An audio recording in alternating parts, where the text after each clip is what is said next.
സഹോദരങ്ങളെ, ഇതായിരിക്കണം അള്ളാഹുവിന്റെ റസൂൽ സല്ലല്ലാഹു അലൈഹി വസല്ലമയുടെ സംസാരത്തോടുള്ള, അവിടുത്തെ സുന്നത്തിനോടുള്ള, ഹദീസുകളോടുള്ള ഏതൊരു വിശ്വാസിയുടെയും നിലപാട് ഇങ്ങനെയായിരിക്കണം. നബി സല്ലല്ലാഹു അലൈഹി വസല്ലമ പറഞ്ഞതാണ്, അവിടുന്ന് ചെയ്തതാണ്, അവിടുന്ന് അറിയിച്ചതാണ് എന്ന് സ്വഹീഹായ സനദോടുകൂടി നമുക്ക് സ്ഥിരപ്പെട്ടു വന്നിട്ടുണ്ട് എങ്കിൽ പിന്നെ അതിന്റെ മുന്നിൽ ഒരു എതിർപ്പിന്റെ സ്വരം ഉണ്ടായിക്കൂടാ, അതിനു മുൻപിൽ മറ്റൊരു നിലപാടുണ്ടായിക്കൂടാ. അത് പൂർണ്ണമായും സത്യപ്പെടുത്തുകയും വിശ്വസിക്കുകയും ചെയ്യേണ്ടതുണ്ട്. എന്നാൽ സഹോദരങ്ങളെ, നബി സല്ലല്ലാഹു അലൈഹി വസല്ലമയുടെ ഹദീസുകളെ തള്ളിക്കളയുന്ന, അതിനെ നിഷേധിക്കുന്ന, അത് വേണ്ട എന്ന് പറയുന്ന ആളുകൾ കടന്നു വരുമെന്ന് നബി സല്ലല്ലാഹു അലൈഹി വസല്ലമ ഈ ഉമ്മത്തിന് താക്കീത് നൽകിയിട്ടുണ്ട്. നബി സല്ലല്ലാഹു അലൈഹി വസല്ലമ പറയുന്നു, നോക്കൂ, ചില ആളുകൾ വരാറായിട്ടുണ്ട്, എന്റെ സംസാരം അവരിൽ ഒരാൾ കേൾക്കും. അയാൾ തന്റെ സോഫയിൽ ചാരിയിരുന്നു കൊണ്ട് പറയും, ബൈനനാ വ ബൈനകും കിതാബുല്ലാഹ്, എനിക്കും നിങ്ങൾക്കുമിടയിൽ, നമുക്കും നിങ്ങൾക്കുമിടയിൽ അള്ളാഹുവിന്റെ കിതാബില്ലേ, ഖുർആനില്ലേ, അതിൽ നിങ്ങൾ ഹലാലായി കാണുന്നത് ഹലാലായി കണ്ടോളൂ, അതിൽ ഹറാമായത് നിങ്ങൾ ഹറാമായി സ്വീകരിച്ചോളൂ എന്ന് പറയുന്ന ഒരു വിഭാഗം വരുമെന്ന് നബി സല്ലല്ലാഹു അലൈഹി വസല്ലമ താക്കീത് നൽകിയിട്ടുണ്ട്. ആ ഹദീസിന്റെ അവസാനത്തിൽ നബി സല്ലല്ലാഹു അലൈഹി വസല്ലം പറയുന്നു, വഇന്നമാ ഹറമ റസൂലുള്ളാഹി സല്ലല്ലാഹു അലൈഹി വസല്ലം കമാ ഹറമല്ലാഹ്, തീർച്ചയായും അള്ളാഹുവിന്റെ റസൂൽ സല്ലല്ലാഹു അലൈഹി വസല്ലം ഒരു കാര്യം ഹറാമാക്കിയിട്ടുണ്ട് എങ്കിൽ അത് അള്ളാഹു ഹറാമാക്കിയതുപോലെ തന്നെയാണ് എന്ന്. സഹോദരങ്ങളെ, സുന്നത്ത് എന്നുള്ളത്, നബി സല്ലല്ലാഹു അലൈഹി വസല്ലമയുടെ ഹദീസ് എന്നുള്ളത് അള്ളാഹുവിൽ നിന്നുള്ള വഹയാണ്. ഖുർആൻ പോലെ തന്നെ അള്ളാഹുവിൽ നിന്നുള്ള വഹയാണ് എന്ന് നമ്മൾ വിശ്വസിക്കേണ്ടതുണ്ട്.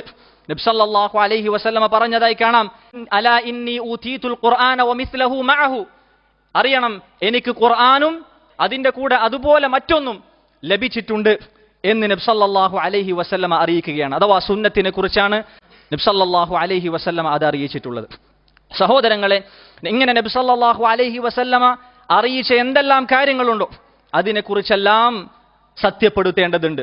ഒരു നിലക്കും ഒരു ന്യായം പറഞ്ഞും അതിന്റെ മുന്നിൽ എതിർപ്പിന്റെ സ്വരം ഉയർത്തിക്കൂടാ. നമ്മുടെ ബുദ്ധിയുടെ പേര് പറഞ്ഞ് അതിനെ പരിഹസിച്ചുകൂടാ, അതിനെ തള്ളിക്കളഞ്ഞുകൂടാ, അതിനോട് എതിർപ്പ് പ്രകടിപ്പിച്ചുകൂടാ.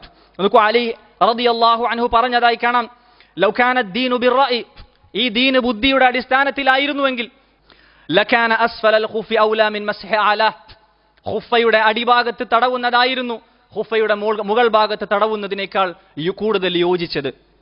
ഖുഫയുടെ അടിഭാഗത്തല്ല തടവേണ്ടത്, മറിച്ച് ഖുഫയുടെ മുകൾ ഭാഗത്താണ്. ബുദ്ധി കൊണ്ട് ചിന്തിക്കുകയാണ് എങ്കിൽ ഖുഫയുടെ അടിഭാഗത്ത് തടവലായിരുന്നു കൂടുതൽ യോജിച്ചത്. പക്ഷേ ഈ ദീൻ അങ്ങനെയല്ല. റസൂലുള്ളാഹി സ്വല്ലല്ലാഹു അലൈഹി വസല്ലമ പറഞ്ഞത് ഖുഫയുടെ മുകളിൽ തടവാനാണ്. അത് അങ്ങനെ തന്നെ അംഗീകരിക്കേണ്ടതുണ്ട്. നോക്കൂ, നിങ്ങൾ മുഹമ്മദ് ഇബ്നു നസർ അൽ മർവസി റഹിമഹുല്ലാഹ് മുൻകാല പണ്ഡിതന്മാരിൽ ഒരാളാണ്. അദ്ദേഹം പറയുന്നു, മൻദാന ബിദീനി മുഹമ്മദിൻ സല്ലല്ലാഹു അലൈഹി വസല്ലം, മുഹമ്മദുൻ സല്ലല്ലാഹു അലൈഹി വസല്ലമയുടെ ദീൻ അംഗീകരിക്കുന്ന, അത് ഉൾക്കൊള്ളുന്ന, വിശ്വസിക്കുന്ന ഒരുവൻ ഫലിയഖ്ബൽ മിമ്മാ അതാഹു അലാ മാ വാഫഖ റഅയഹു ഔ ഖാലഫ, നബി സല്ലല്ലാഹു അലൈഹി വസല്ലമയിൽ നിന്ന് എന്തെല്ലാം അയാളുടെ അടുക്കൽ എത്തിയിട്ടുണ്ടോ അത് മുഴുവനും സ്വീകരിക്കണം. അത് അയാളുടെ ബുദ്ധിക്ക് യോജിച്ചാലും അഭിപ്രായത്തിനോട് യോജിച്ചാലും ഇല്ലെങ്കിലും ശരി. വലാ യശുക്കന്ന ഫീ ശൈഇൻ മിൻ ഖൗലിഹി, നബി സല്ലല്ലാഹു അലൈഹി വസല്ലമ പറഞ്ഞതിൽ ഒരു വാചകത്തെക്കുറിച്ച് പോലും സംശയം പ്രകടിപ്പിച്ചുകൂടാ. ഫഇന്ന ശക്ക ഫീ ഖൗലി നബി സല്ലല്ലാഹു അലൈഹി വസല്ലമ കുഫ്റുൻ, നബി സല്ലല്ലാഹു അലൈഹി വസല്ലമ പറഞ്ഞ കാര്യത്തെക്കുറിച്ച് സംശയം പ്രകടിപ്പിക്കുക എന്നത് അത് കുഫറാണ് എന്നാണ് അദ്ദേഹം പറഞ്ഞിട്ടുള്ളത്. സഹോദരങ്ങളെ, ഇങ്ങനെ ഒരു വിഭാഗം, ഹദീസുകളെ തള്ളിക്കളയുന്ന ഒരു വിഭാഗം മുൻകാലത്തുണ്ടായിട്ടുണ്ട്. ഇപ്പോൾ അതാ നമ്മുടെ നാട്ടിൽ ഖേദകരമെന്ന് പറയട്ടെ, അവർ വർദ്ധിച്ചു വന്നുകൊണ്ടിരിക്കുകയാണ്. ഒരു ഭാഗത്ത് യുക്തിവാദവുമായി പല ആളുകൾ കടന്നു വരുന്നു, മറ്റൊരു ഭാഗത്ത് ശിർക്കും ഖുഫറും ബിദ്അത്തുകളും ഒക്കെയായി ചില ആളുകൾ അങ്ങനെ മുന്നോട്ട് പോകുന്നു. അതുപോലെ തന്നെ മറ്റൊരു ഭാഗത്ത് നിന്നതാ ഇസ്ലാമിൽ നിന്നുകൊണ്ട് തന്നെ ഈ ഹദീസാകുന്ന പ്രമാണത്തെ തള്ളിക്കളയുന്ന ഒരു വിഭാഗം വർദ്ധിച്ചു വന്നുകൊണ്ടിരിക്കുകയാണ്. സഹോദരങ്ങളെ, ഒരു നിലക്കും അവരുടെ സംസാരത്തിന് നിങ്ങൾ ചെവി കൊടുക്കരുത്. ഒരു നിലക്കും അവരുടെ സംസാരത്തിന് നിങ്ങൾ ചെവി കൊടുക്കരുത്. കാരണം അത് മതനിരാസത്തിലേക്കും യുക്തിവാദത്തിലേക്കുമുള്ള ചവിട്ടുപടിയാണ് എന്ന് നിങ്ങൾ ഗൗരവത്തോടുകൂടി നിങ്ങൾ അത് മനസ്സിലാക്കേണ്ടതുണ്ട്.